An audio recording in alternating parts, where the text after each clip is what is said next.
Welcome to the Binge on Self-Love podcast. My name is Anna, but you can call me Anshi, and I'm your host.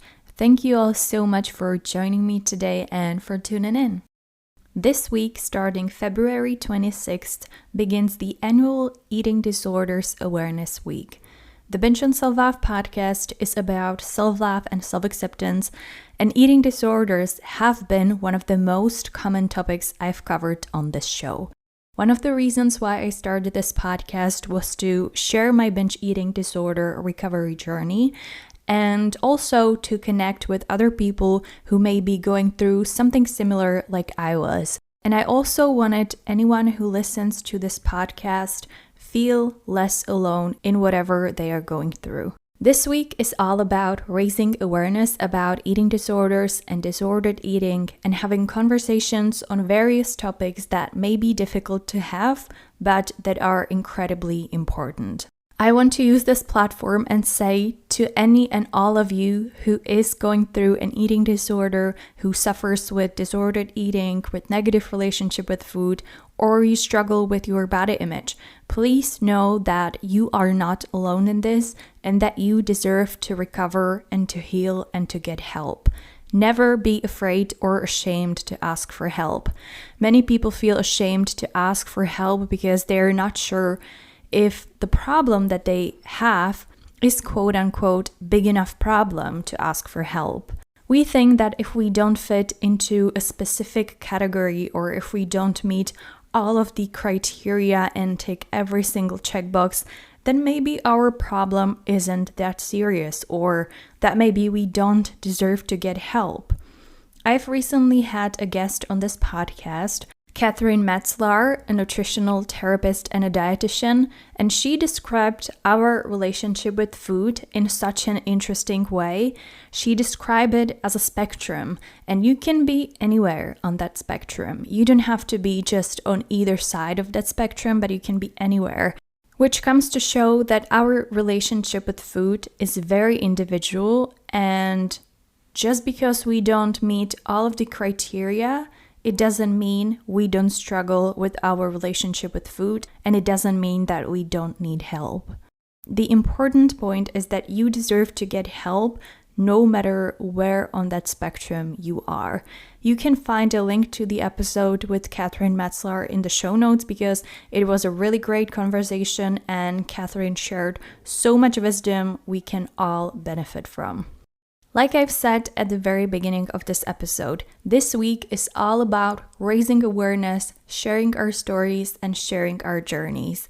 I've shared my entire journey back in 2020, so I don't want to share pretty much the same story all over again. I will link the episode in the show notes for you to check out. But what I want to do instead is that I want to share with you my thoughts on my recovery and how much recovery helped me and why I keep saying that starting my recovery journey was the best decision I've ever made. All I hope for is that it will encourage someone out there who is listening right now to start their recovery journey as well. So without further ado, let's get into today's episode.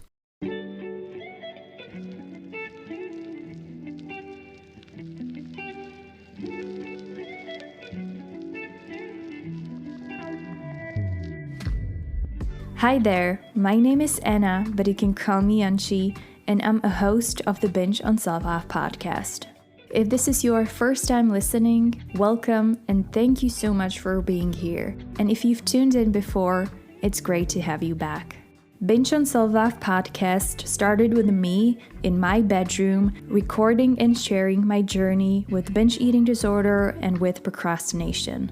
But we are so much more than our eating disorder, and we are so much more than our problems. So this podcast is essentially about accepting yourself and everything that comes with it. Growth, pain, relationships, boundaries, habits, comparison, body image, confidence, you name it.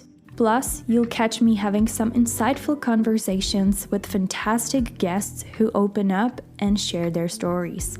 So make sure to subscribe to the Binge on Self-Love on your favorite platform and join me every Tuesday for a brand new episode.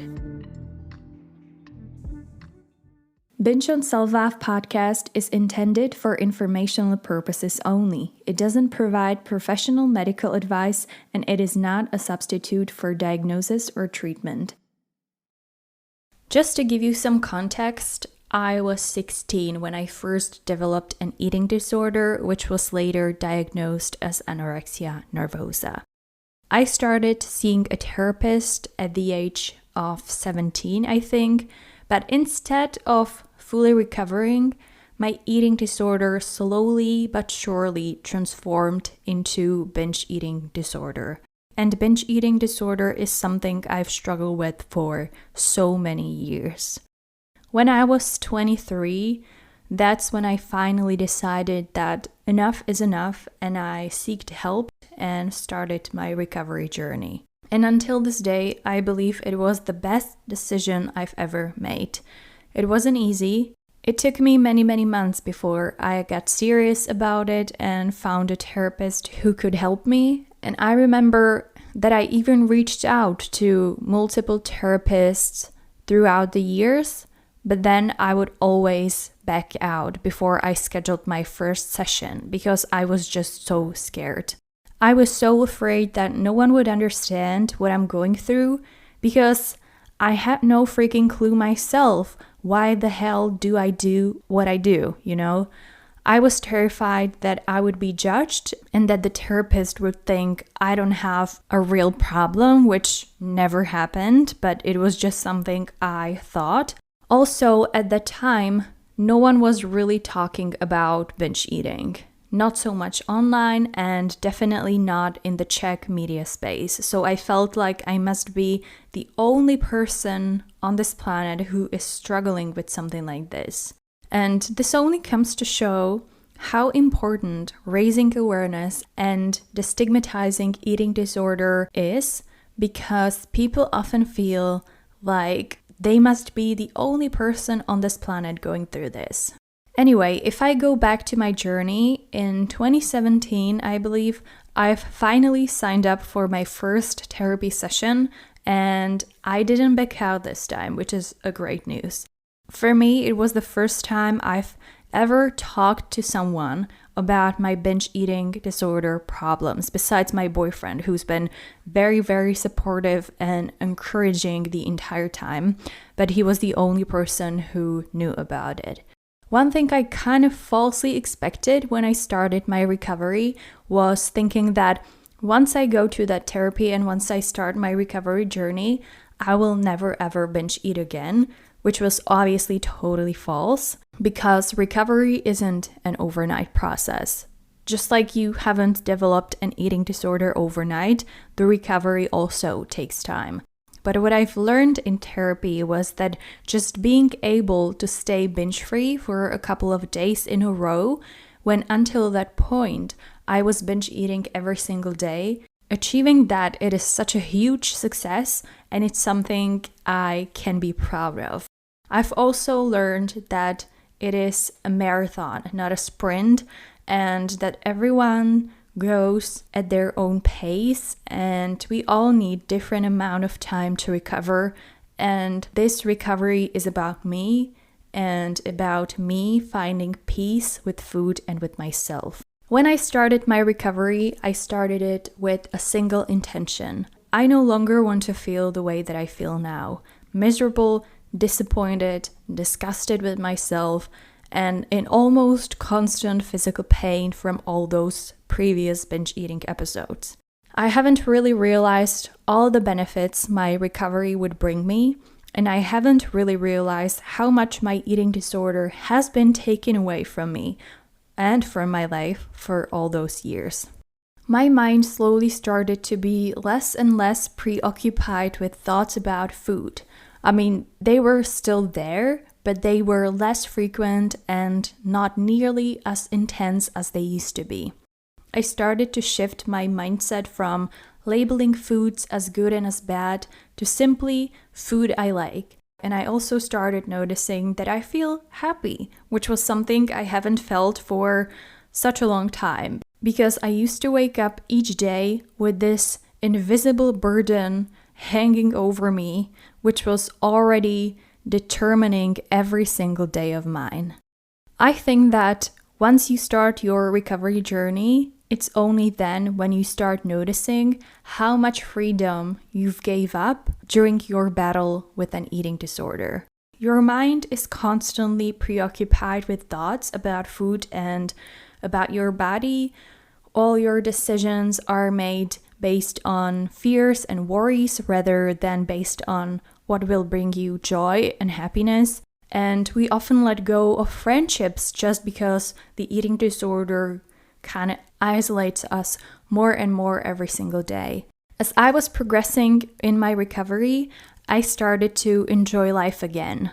I could make plans and not cancel on them. I could spend time with my boyfriend and feel like a human being that's worth of loving because the eating disorder voice wasn't as powerful anymore to tell me otherwise. And for the first time in such a really long time, I had mental capacity to focus on things that used to bring me joy, like music or going for a long walk in the nature. And don't get me wrong, my recovery journey was everything but a straightforward path. It was a roller coaster of emotions, self-discovery, and a lot of tears and trials and errors, but it was so worth it because it gave me my life back. Therefore, I want to encourage anyone who is listening today and who is struggling with body image, with eating habits, with disordered eating, or with an eating disorder. Don't postpone your recovery. You deserve to live life that's fulfilled and happy, and you are an amazing person worthy of love and of happiness. I will link different resources in the show notes in case you are struggling and you don't know where or how to ask for help, so make sure to check them out. Thank you so much for tuning in today. Don't forget that talking about these difficult topics and our struggles is important because it helps to raise awareness and it can encourage someone out there to seek help. If you enjoyed today's episode, make sure to subscribe to the Binge on Self-Love podcast on Spotify or Apple Podcasts or YouTube so you don't miss any future episodes. I'll be back next week. Until then, take care and talk to you soon.